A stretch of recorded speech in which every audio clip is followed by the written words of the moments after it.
With Halloween right around the corner, odds are you'll see a few extra cobwebs around town. But if you're finding more spiders inside your home, you're not alone. I talked to an expert with the UNL Extension office to figure out why we see more spiders around this time of year and what you can do about it. Okay, so at the end of summer and the beginning of fall, they're at their largest. So we've had them pretty much all season, but they've been so tiny that they haven't been so visible. But they've been eating all summer, and they're hanging around in the right places right now. So we've always had that many spiders. They're just bigger now, is what you're saying? Yes. Okay, and you have a spider here today. Can you tell us what you've brought for us to see? Yeah, so in this container, I've got 2 grass spiders. These are the ones we're seeing a lot of lately. They're in the bushes, they're at the corners of the fence line, they are up against the house. They make those flat, like sheet webs that kind of have a funnel at the side or in the middle. Have you seen those?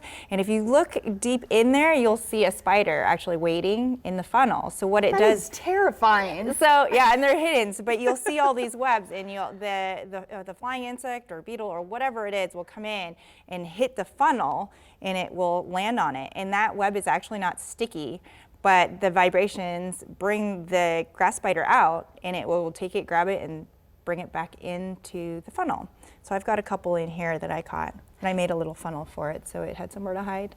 And you were talking a little bit on getting rid of spider webs for people who may not be as excited about the mechanics of a spider web. Tell us, how do I get rid of the webs without it getting all sticky or stuck on the wall? Okay, so people have tried using brooms and using like the hose spray, and those don't work. It just kind of spreads the silk around. So I brought the end part of a spider brush. So what it is it's just a really I don't know, fancy brush, but you can put it on any long pole, telescoping pole, and reach really high places. But it's a really soft brush, so it gets into those cracks and crevices and around all the deck posts and things like that, and even, you know, plants and vegetation. So it won't ruin the structure, but it will get rid of all those webs.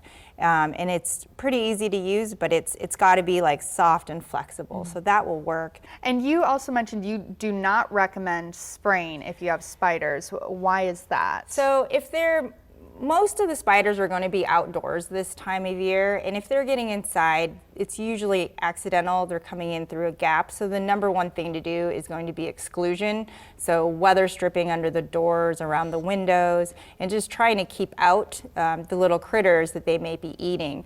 Also, spiders have that, the way they walk with their 8 legs, they're really elevated. So they also can avoid a lot of treated surfaces. So in a way, it's going to be more effective to maybe use something like an insect glue board, which you can get at any hardware store. It may be labeled for mice or insects, but it will catch spiders that are coming in as well.